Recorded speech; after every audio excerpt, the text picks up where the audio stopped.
Goedenavond, welkom in Cinematheek. Bonsoir, bienvenue à Cinematheek.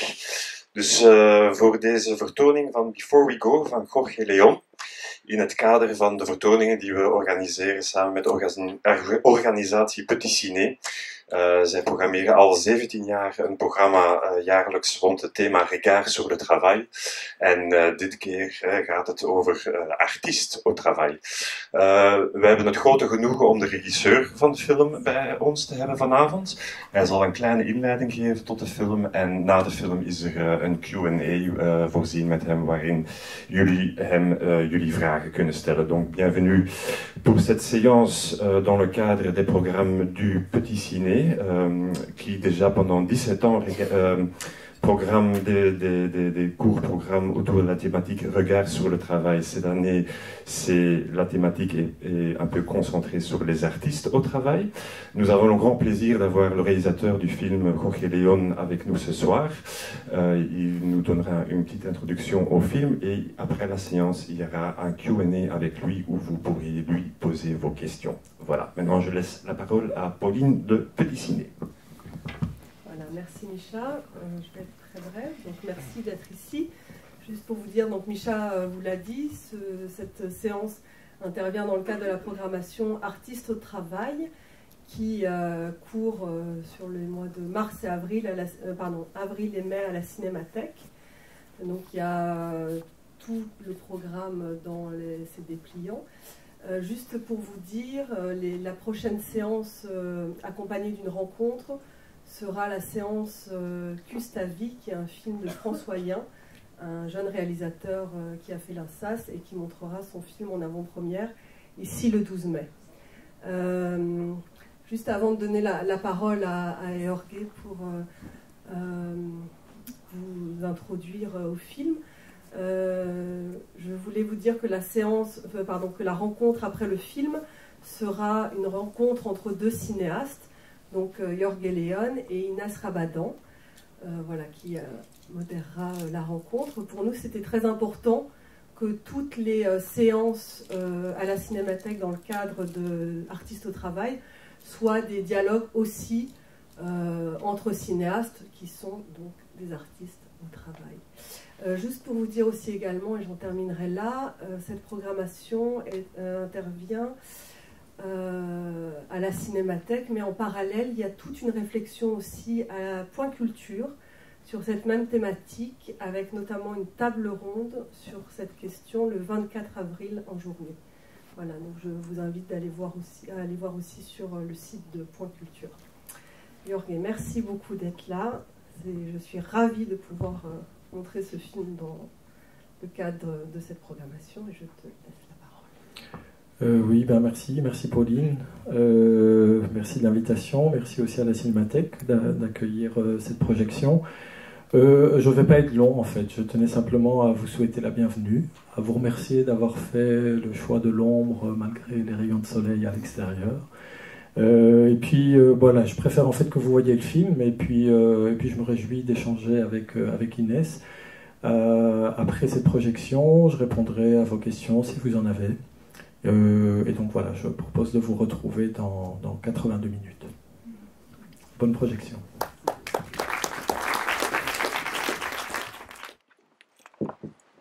On va commencer, même si c'est un film qu'on a plutôt envie de, je pense, laisser comme ça garder en tête. En tout cas, moi, c'est une des choses que j'ai le plus aimé de ce film, c'est comment il m'a poursuivi ensuite, comment j'y ai repensé souvent, donc j'imagine que ce sera votre cas aussi.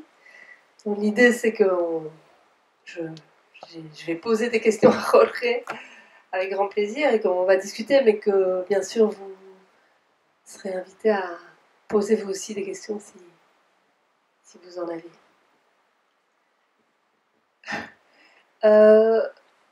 La première chose que j'ai envie de te demander, c'est dans ce titre, il y a une chose que je trouve très belle, c'est ce we, before we go. Hein? Qu'est-ce que tu pourrais dire par rapport à ça? Jusqu'à quel point tu partages l'expérience? Ce oui, c'est nous, donc, et j'ai le sentiment que c'est une question qu'on est tous amenés à se poser d'une façon ou d'une autre. En tous les cas, la question que le film travaille, qui est cette question de la fin de vie, avant de partir, quoi, avant d'y aller. Ça me semblait juste, en fait, de nous inclure tous, c'est-à-dire évidemment les gens qui se retrouvent à l'écran, les gens qui étaient là présents sur le tournage, mais aussi potentiellement les spectateurs qui reçoivent le film. Donc le oui, c'est-à-dire le nous, était une évidence, quoi. Ouais. Tu peux peut-être alors aussi nous dire comment l'idée t'est venue, disons.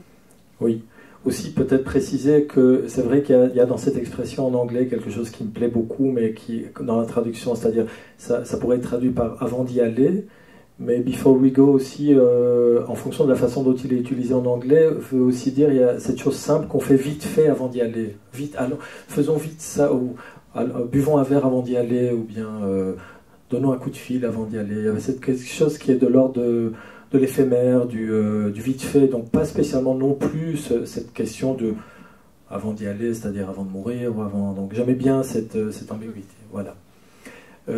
Et alors donc. Par rapport à la question d'où est venue l'idée, c'est ça? Oui, parce qu'on sent qu'il y a une rencontre. C'est pas juste une idée théorique, quoi.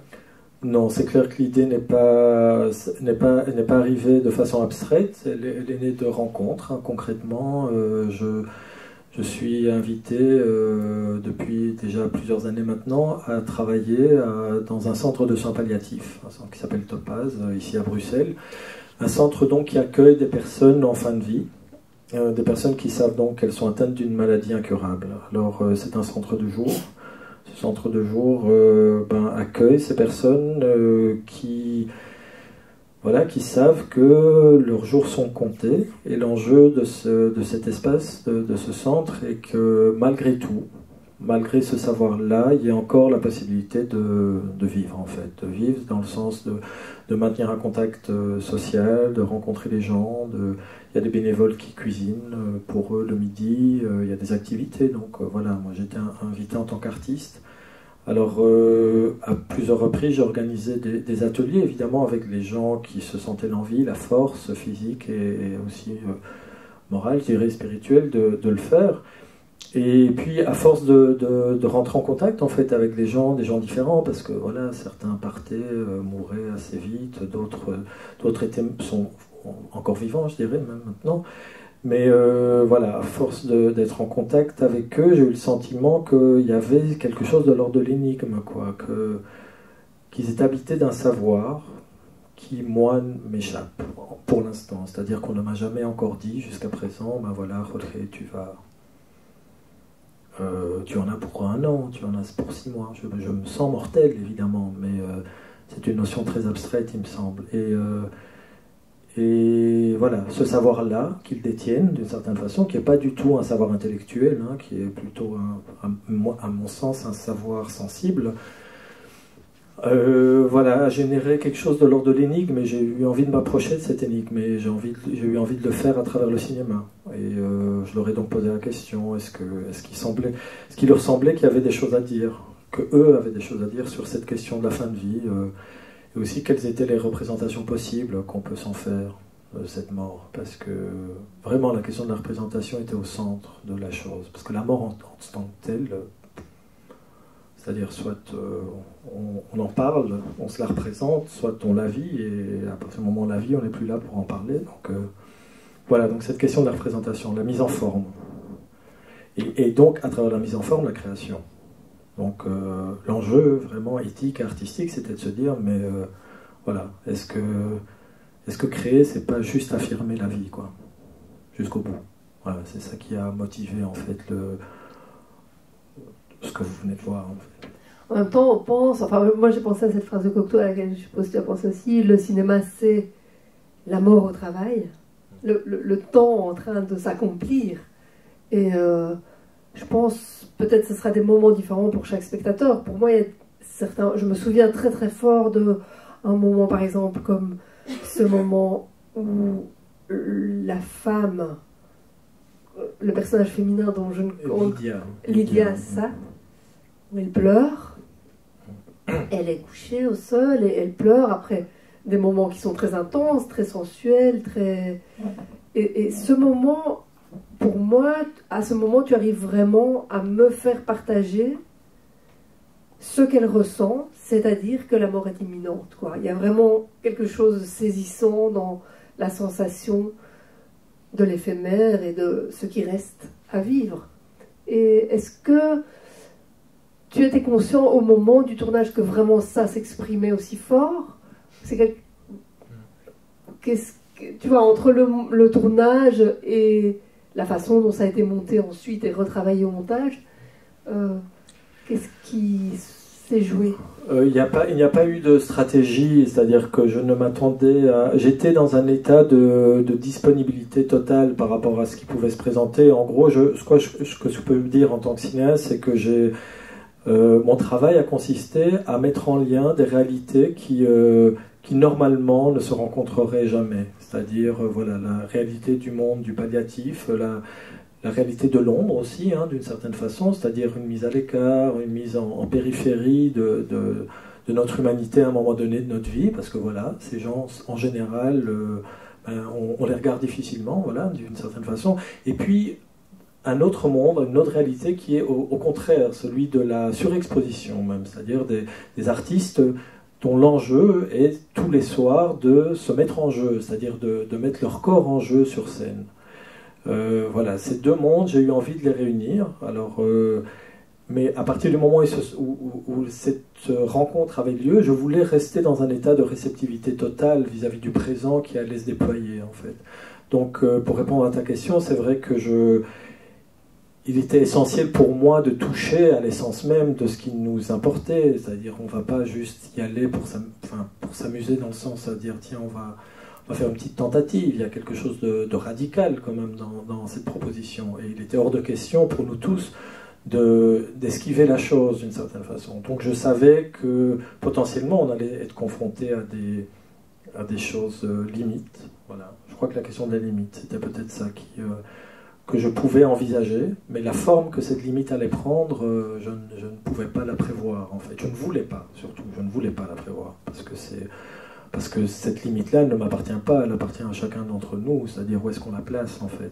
Est-ce que ma limite, elle est dans le fait de dévoiler un sein? Est-ce qu'elle est dans dévoiler mon sexe? Est-ce qu'elle est dans le fait de parler, de dire un mot et pas un autre? Où se situent nos limites, en fait? Je pense que là,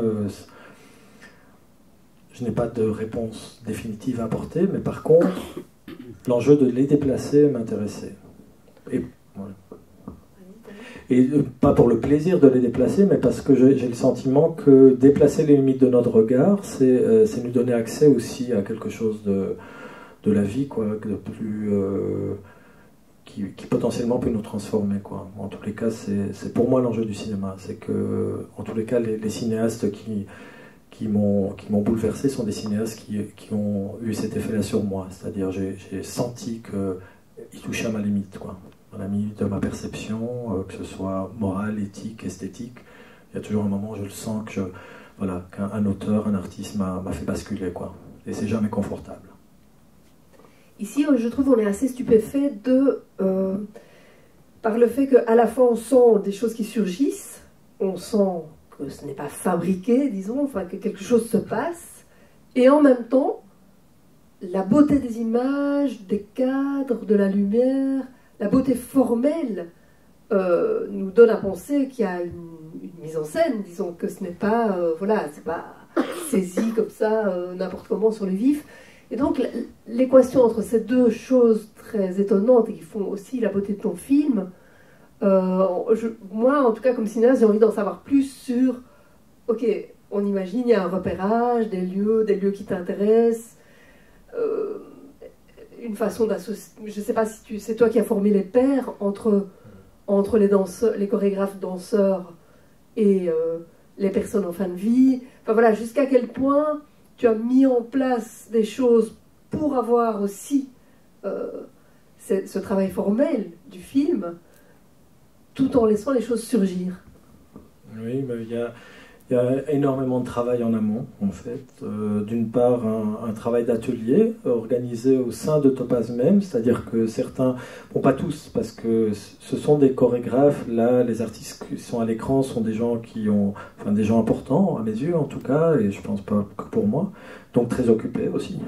Et donc, dans la mesure du possible, j'ai fait en sorte d'organiser des rencontres déjà avant le tournage, avec des choses très précises. Par exemple, le costume de la mort, je savais que c'était apporter quelque chose de problématique au sein du travail, et je voulais qu'il soit assimilé, quoi, qu'il soit intégré. Et j'ai eu raison, je pense, parce qu'en effet, ça a soulevé des choses très fortes chez Lydia, entre autres, par exemple, qui a beaucoup rêvé de ce costume de la mort, mais vraiment des rêves très éloquent, et donc il a fallu soutenir tout ça, donc, et la parole qui venait avec, parce qu'évidemment c'était pas le costume, c'était ce que le costume représente, et donc voilà, elle rêvait qu'elle tentait en vain d'ailleurs, la pauvre, de repousser ce costume qui ressurgissait, qui tentait d'absorber Noël, son partenaire, le compagnon là, et bref, et puis voilà, ça a duré quelques jours, on a travaillé ces rêves, on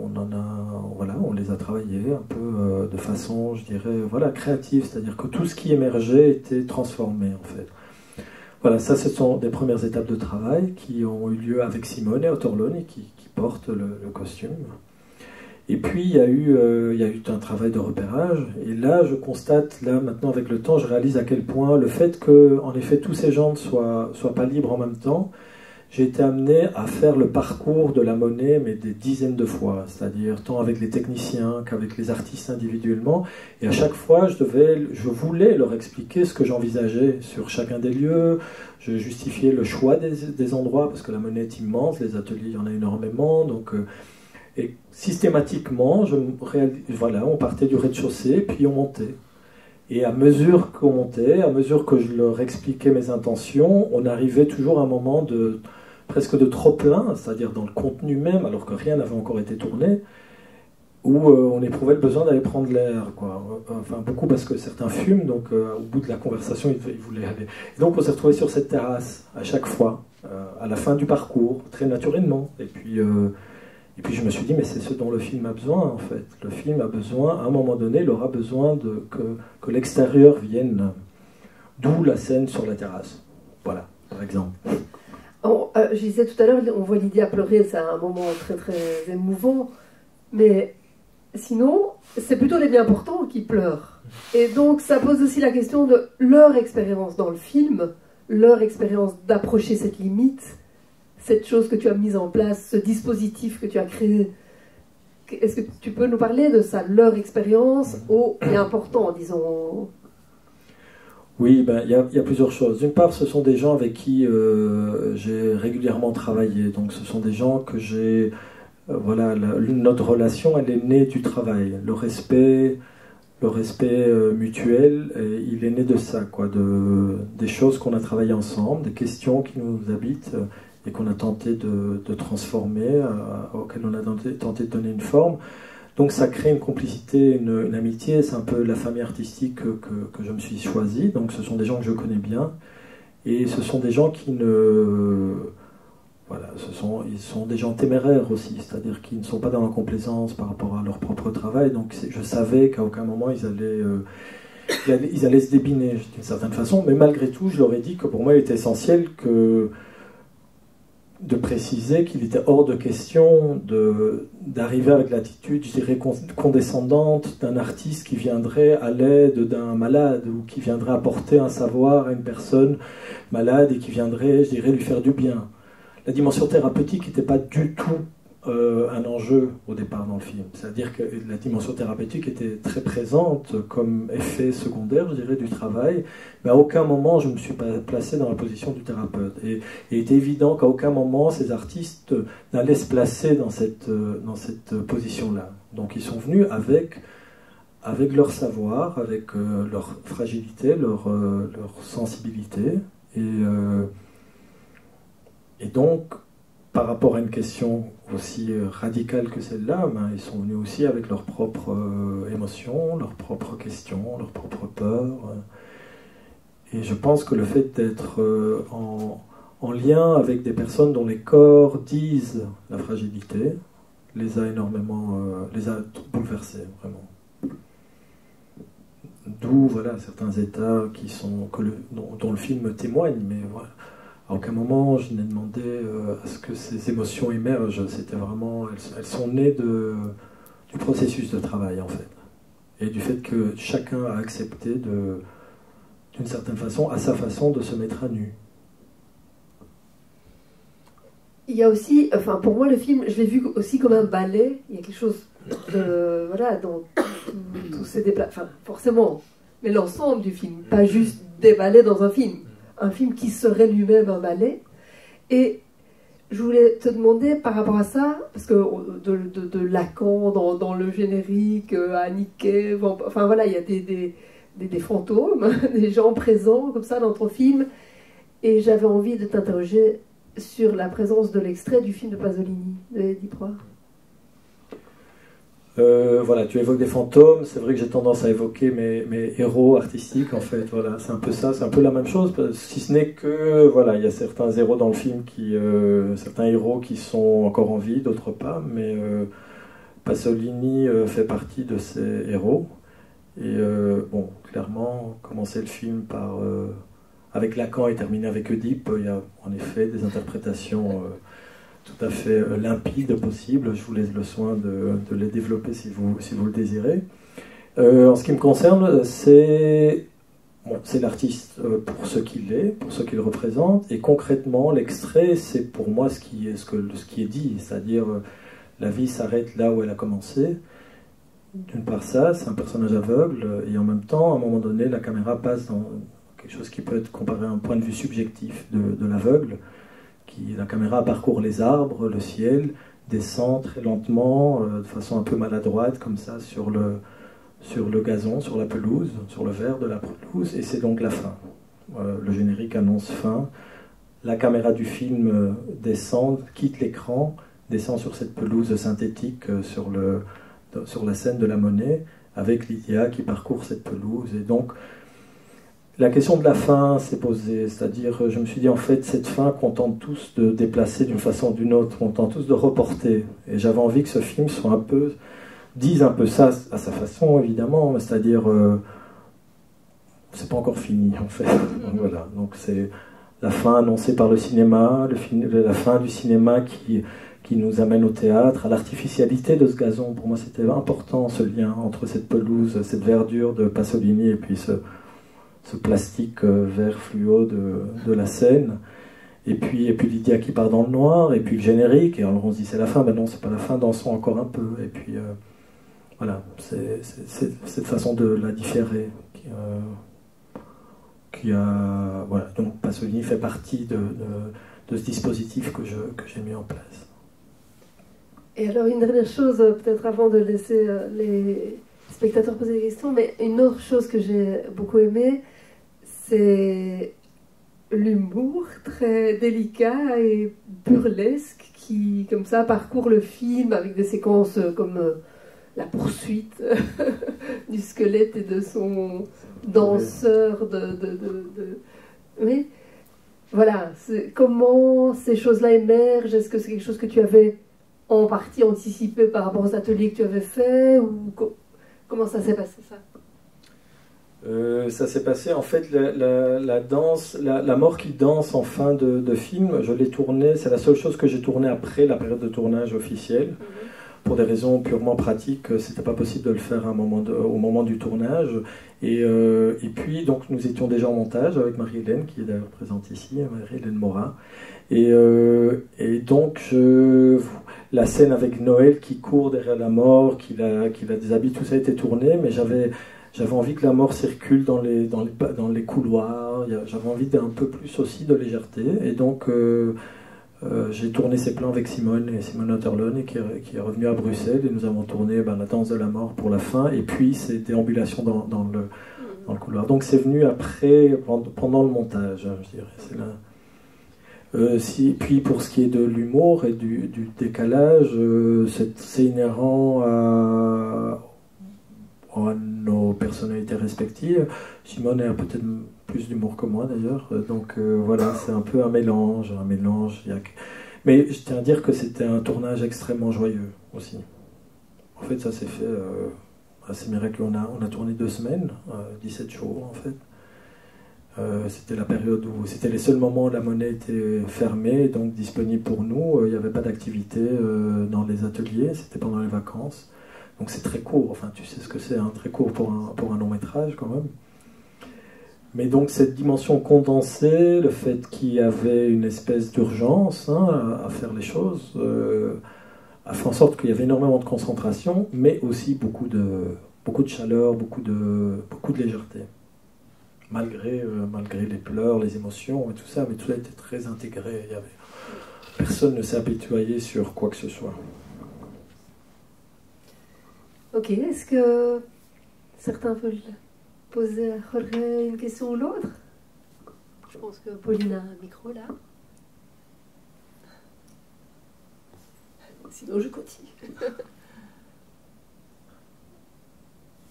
N'hésitez pas.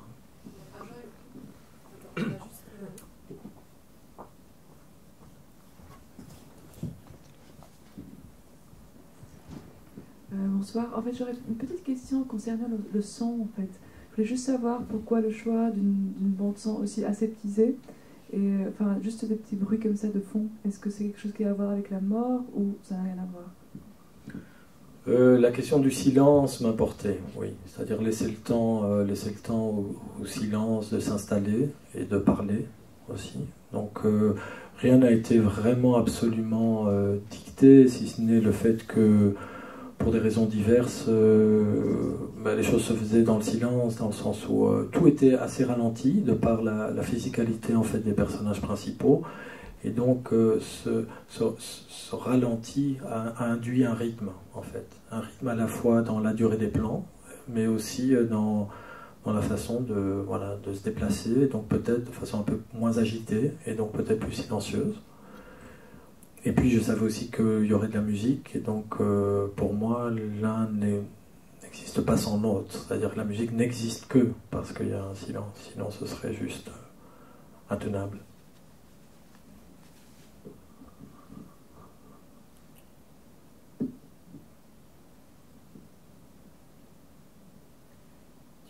Qu'il y avait eu un énorme travail en amont pour préparer le tournage. Qu'est-ce que ça veut dire exactement? Est-ce que tu avais écrit les scènes qui seraient présentes au tournage, ou est-ce que c'est un film qui s'est réinventé au quotidien, qui s'est beaucoup fait après? Est-ce que vous avez beaucoup supprimé au montage? Enfin, voilà, quelle est l'écriture un peu? Il y avait des choses écrites. Mais par exemple, les couples ont été formés très très tard. L'idée même des couples est née très tard, un peu avant le tournage. Donc, au départ, j'imaginais quelque chose de plus collectif, et puis j'ai constaté que ça allait être compliqué. C'est-à-dire, pour des raisons multiples, que ça allait être compliqué. Donc, de façon très intuitive, j'ai décidé de réunir les gens par binôme. Mais à aucun moment ça n'a été prémédité, c'est-à-dire là c'est vraiment à nouveau, j'insiste, le travail de l'inconscient dans lequel j'ai totalement confiance. Et voilà, ça s'est fait de façon comme ça. À aucun moment je me suis dit tiens, il va falloir trouver une personne qui pourrait convenir à Meg, ou à aucun moment je n'ai pensé tiens tel malade. C'est bien qu'on y travaille avec lui parce qu'il pourra faire un binôme avec Simone, et par exemple. Au départ, les ateliers que j'organisais à Topaz étaient ouverts à tout le monde, en fait. Donc, il n'y a pas eu la sélection s'est faite de façon totalement naturelle. Je ne suis pas allé faire un casting dans cet endroit en me disant tiens, j'ai besoin de 3 personnes malades. Tout le monde était le bienvenu. Il s'avère que c'est un processus quand même très, très éprouvant. Enfin, pas physiquement, parce qu'ils étaient quand même, évidemment, on respectait leurs limites, mais c'était éprouvant aussi dans le fait de se projeter dans le futur. C'était pour moi très important de leur dire que c'était une aventure, que ça allait prendre du temps. Et parfois, ce rapport au temps était compliqué pour certains, c'est-à-dire qu'ils aimaient bien l'idée, parfois ils participaient une journée, une après-midi, et puis le lendemain ou 2 jours plus tard, c'était plus ça, et puis donc des gens progressivement ont laissé tomber, mais de façon très simple, pas du tout problématique. Puis voilà, sont restés les personnes que vous voyez dans le film. En sachant que Michel a un statut particulier, je tiens quand même à le préciser, Michel qui est donc en chaise roulante et que lui j'ai connu bien avant, puisque j'ai fait un film en 2007 qui s'appelle Vous êtes ici. Et à l'époque, Michel vivait à la rue. Il était sans abri, il vivait à côté de chez moi. Et puis on est restés amis. Et puis il est rentré dans un centre et je l'ai convié, voilà, à nous rejoindre dans l'aventure. Donc oui, il a un statut un peu particulier. Il connaît Topaz, il est allé, mais c'est pas un résident habituel du lieu.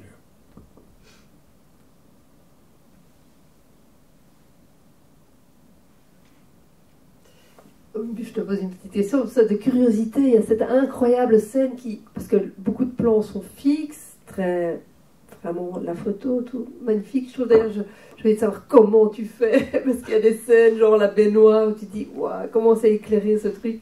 C'est super beau, avec, je pense, pas beaucoup d'argent, pas beaucoup de moyens. Enfin, là, c'était talent de photographe aussi, et ça m'intéresserait que tu en parles. Mais précisément, cette incroyable scène dans l'ascenseur avec les médecins fantomatiques, cet objet sort d'où? De ton imagination? Il a été créé pour l'occasion? Il existait? C'est un objet qui a été créé par Natasha Belova. Natasha Belova qu'on voit dans le film, qui nettoie l'accordéon, entre autres, à un moment donné. Voilà, qui était donc qui est une amie, qui était très présente dans le processus du film et qui avait créé ça avec une autre amie plasticienne. Et donc, elle crée des marionnettes, entre autres.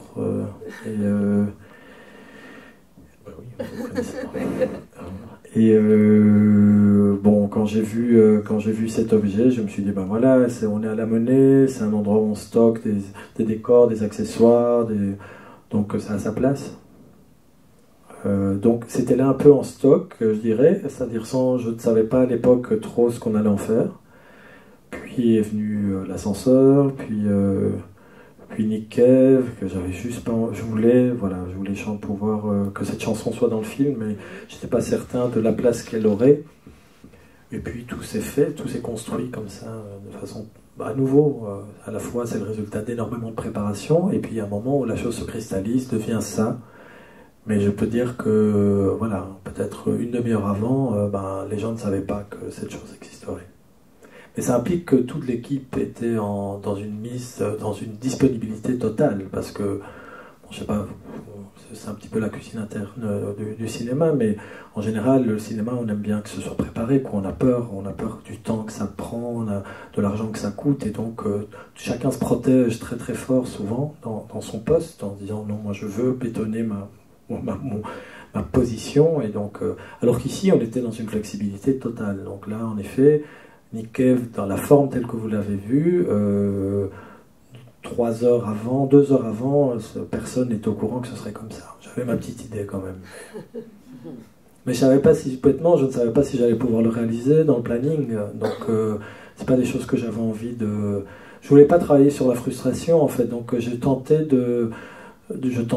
d'estimer les choses qui étaient possibles. J'avais toute une série de choses en tête, mais je ne voulais pas juste les étaler telles quelles et puis être confronté à la frustration de ne pas pouvoir les réaliser. C'était plutôt, tiens, voilà, ça se présente, faisons-le, quoi.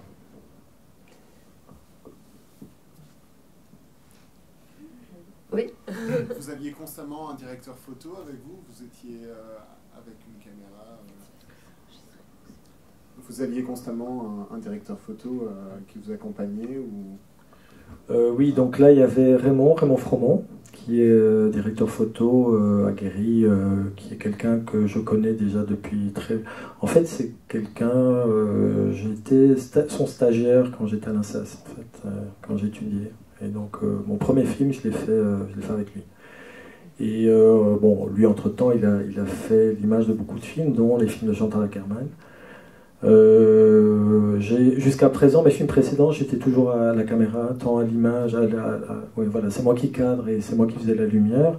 Ici, j'ai senti que je voulais plus de distance, je voulais plus de disponibilité aussi par rapport aux personnes filmées, donc je lui ai proposé de nous rejoindre. C'est donc ce qui s'est passé. Pour ce qui est du cadre, on s'est réparti la tâche, mais au bout du compte, j'étais souvent, enfin là je ne sais pas, mais en termes de pourcentage, mais j'étais quand même pas mal à la caméra. Et donc oui, directeur photo, un chef électro qui était présent, qui a mis à disposition de l'éclairage, tout ça c'est pensé bien avant en fait, mais toujours dans un esprit de légèreté, littéralement de légèreté, à la fois matérielle mais aussi spirituelle. Ouais. On va peut-être doucement conclure, je ne sais pas s'il y a encore des questions.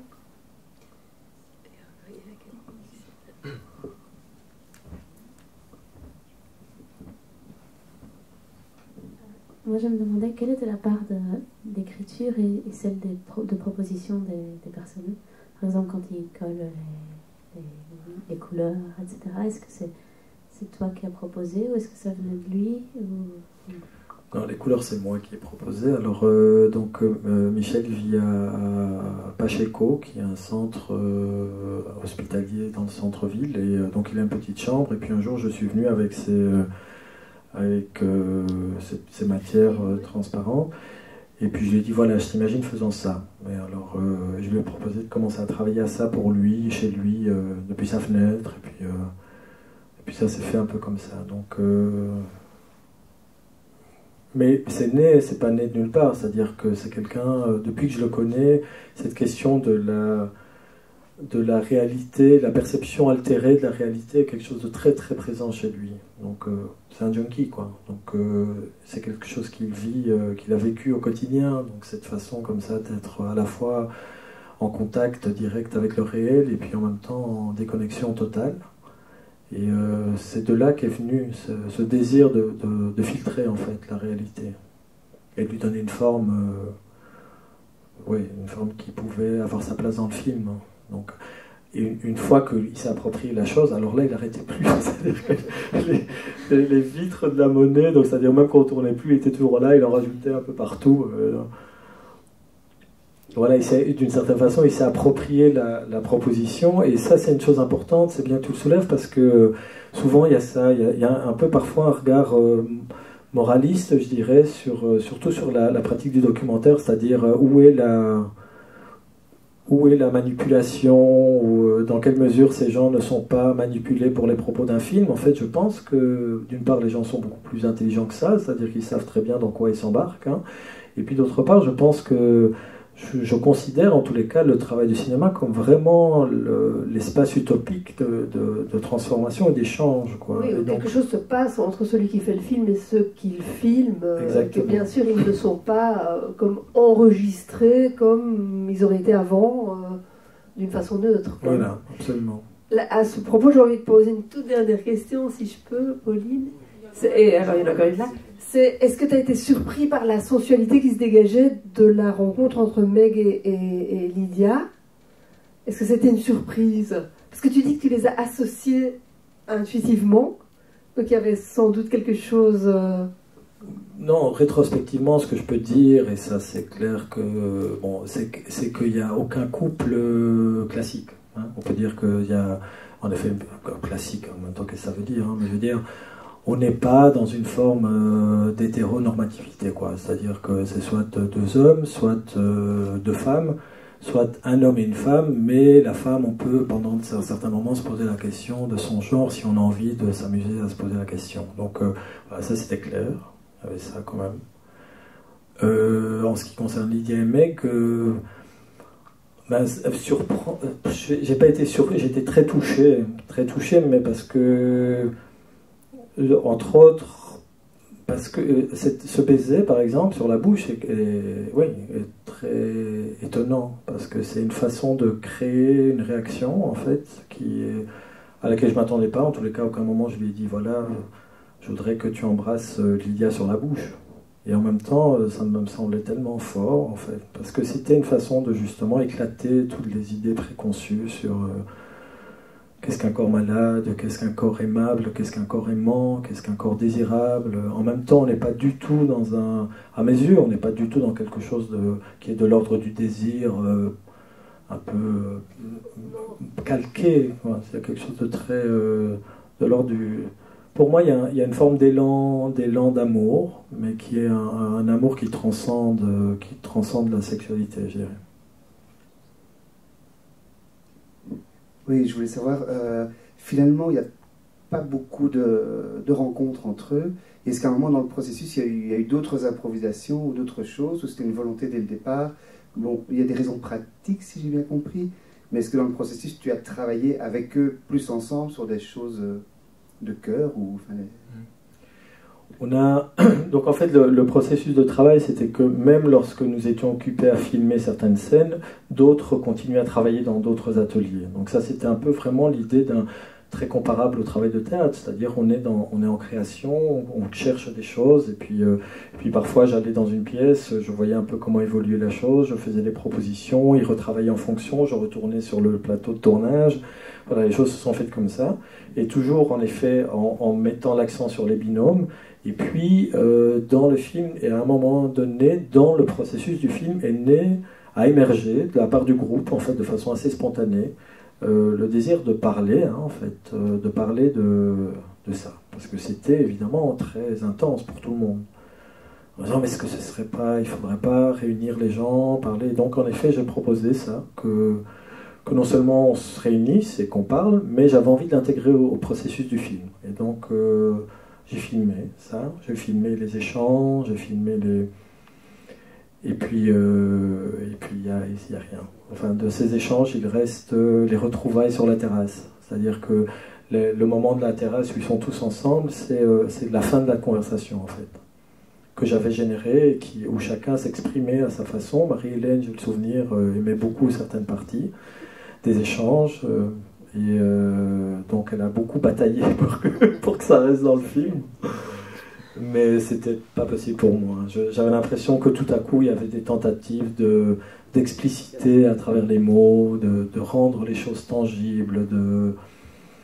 Très vite, on était dans une forme de psychologie qui était vraiment tout ce que je voulais éviter dans le processus. Même si on a énormément parlé, évidemment, tout au long du travail. Mais je veux dire, de rencontres artistiques, enfin, il n'y a pas eu l'idée de faire de la danse avec 3 personnes en même temps, ou juste comme ça. Non, ça très vite, à partir du moment où les binômes, oui, c'est ça, oui, c'était... Oui.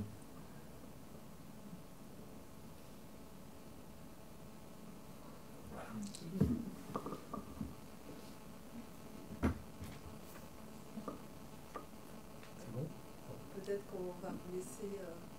Oh, bon, moi, je rebondis sur ce que tu dis, sur le fait d'enlever. Bon, je n'ai jamais vu cette matière, qui était sûrement passionnante, mais je trouve que la beauté du film est aussi une part de mystère qui reste, dans quoi on peut projeter nos propres pensées, et qui fait que le film reste, qu'on le garde en tête, qu'il continue à se métamorphoser dans notre esprit au fil du temps. Donc je pense, j'ai tendance à penser, il avait raison, non? Il avait raison. En tout cas, un très très grand merci. Enfin, je sais pas, d'ailleurs, si tu veux. Non, je vous remercie d'être resté, d'une part, merci de votre attention, puis voilà, on peut toujours aussi échanger dehors si vous le désirez, hein, donc voilà, merci.